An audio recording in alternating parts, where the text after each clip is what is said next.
النبي عليه الصلاة والسلام صحابي وشقين جري أنس بن مالك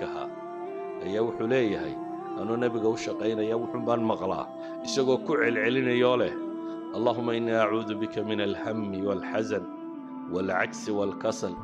wal-bukhli wal-jubn wa dala'i ad-dayn wa ghalabati ar-rijal isagoo ku celcelinayo leh Ilaahu waxaan ka magan galay warwarka iyo walbahaarka iyo tiiraanyada iyo murugada hammigu waa waxa soo socda qofku ka warwaro mustaqbalka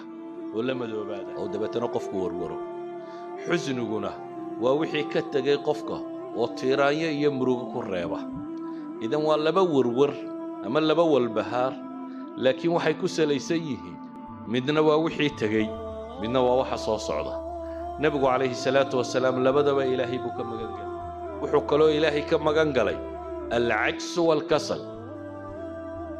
waa labadan xanuunaynu hadda sheegayna qofku inuu cadam القدرة inuu xawoodi waayo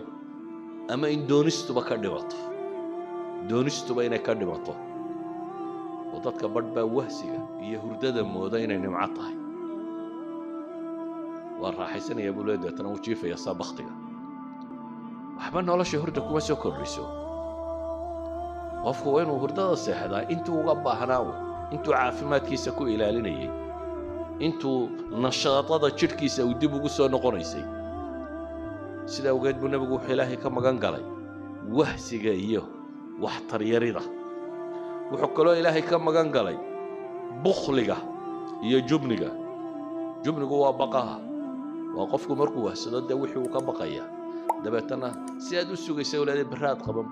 baraad qaban inaad u leedahay ayay iswada fuulaysaa hadhowna waxay gaaraysaa shaqadii waxa aad qaban karin jubni bukhliguna waa wixii oo anfacaagii dadka gaadhaynin wadala'i ad-dayn wa ghalabati ar-rijal waxa uu nabigu sheegayna waxa ka ratibma deynta oo ka xoog badata iyo bini aadamka oo ka xoog bata